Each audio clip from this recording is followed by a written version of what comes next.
China is destroying the planet. Its destruction literally reaches new lows and goes to new heights.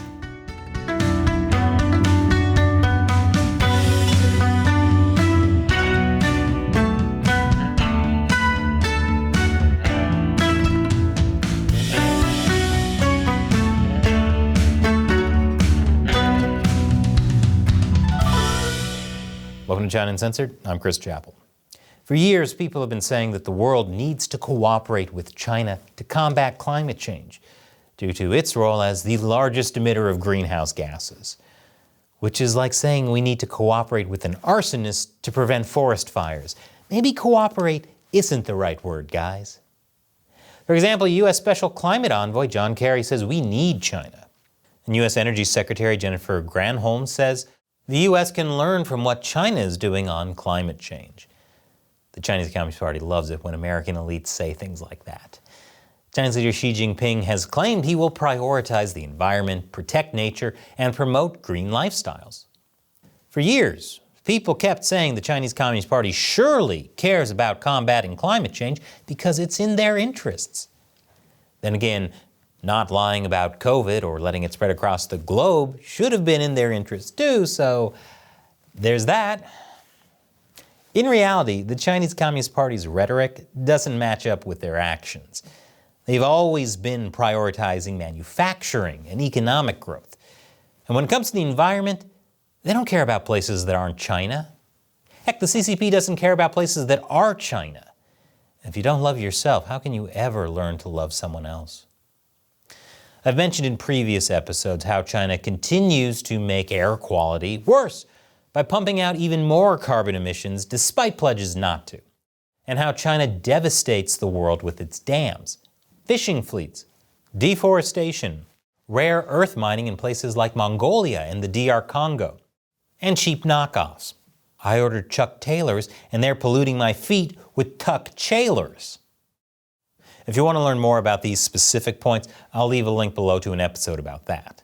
And yet, those things are far from the only ways the Chinese Communist Party is destroying the planet. Here's a bunch more. Let's start with number 5, the loss of biodiversity. In just 40 years, China has lost half of its land vertebrates. Some of the biggest victims are, of course, the Muslim Uyghurs. As far as non-humans go, amphibians and reptiles are dying off fast. That's partly due to excessive hunting for traditional medicines. People in China love to buy exotic animals for traditional medicine, prestige, and investment. Ah yes, because nothing says prestige like eating turtles. This might be the one instance where eating at Taco Bell is actually the classier option. This has encouraged large-scale illegal poaching, not just within China, but all over the world. For example, in Mexico, networks of Chinese traffickers and Mexican middlemen are poaching the totoaba fish, an endangered species off the Baja Peninsula. These get sent back to China, and in the process, another endangered species called the vaquita porpoise gets trapped.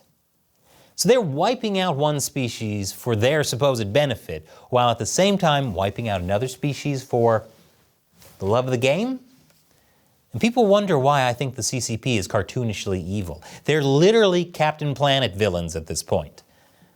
Other species around the world are also in danger because of China, including polar bears, not only because of high demand for their fur, but also because of China's effect on the Arctic. Which brings me to number 4. China is making the Arctic more toxic. Obviously, increasing carbon emissions is playing a huge role in shrinking the ice caps. But the Arctic is getting more toxic too. A recent study found that a majority of lead pollution in Alaska and the Arctic can be traced back to China's industrial emissions. Chinese coal burning and non-ferrous metal smelting account for up to 64% of lead deposited in Alaska's Denali National Park and in the Arctic, and up to 73% in Greenland. China also wants to mine the Arctic. If China has its way, then things will get a lot worse for the polar bears, which will make everyone sad. Except seals, I guess. And then there's number 3. China could wreck the deep sea. China has its eyes on the deep sea. The deep sea is a vibrant ecosystem, virtually untouched by humans, and it's full of rich mineral deposits. Did someone say rich mineral deposits? China wants in on that, which is why it's leading the race to exploit deep sea resources. As part of the International Seabed Authority, a UN body based in Jamaica, China has been using its influence to oppose bans on deep seabed mining. It's taken more contracts than any other country to explore and exploit an area more than 6 times the size of Taiwan, because Taiwan is the official unit of measurement for everything China wants to take over and exploit. China's deep-sea gold rush is set to cause an environmental catastrophe. But the deep sea isn't the final frontier that's going to get wrecked by China. Just look to the sky and back on Earth. Because number 2, China is polluting the Earth with rockets. For decades, China has been reckless with its rocket launches from the middle of the country instead of from their shoreline. You know how dangerous it is when rednecks shoot off guns in the air because the bullets have to eventually come down? Well, these red communists are essentially doing that with missiles. Not only is this destroying homes and killing people, but these crashes also leave behind toxic fumes that can get into the water supply. Even schools aren't safe from rocket crashes. And this isn't limited to just mainland China. Other countries as far as Africa have to worry about China's falling debris as well. To make matters worse, China doesn't even share specific trajectory information to reduce risk. Of course, sometimes debris doesn't crash down to Earth, it stays in space. Which brings me to number 1, China is creating space debris. China's space debris poses a huge threat to other satellites orbiting the planet. They've gotten so bored with polluting the planet, they're now polluting the sky. That's even too far for Captain Planet villains. There's even a risk that China will purposefully create space debris with anti-satellite missiles. And the effects of those can last for years and make it harder for any country to get into space. With how China's putting the Earth at even more risk, I wouldn't trust the Communist Party with being good stewards of the moon, no matter how much we cooperate with them, because the moon is the size of 1,000,000 Taiwans. And now, as a thank you to all my wonderful fans who support China Uncensored through the crowdfunding website Patreon or the exclusive social media platform Locals, I'll answer one of your questions. This message comes from Donald St. George on Patreon. Hey Chris, have you seen WeChat's latest terms of service? It pretty well states that they have the rights to all the information you post now and forever.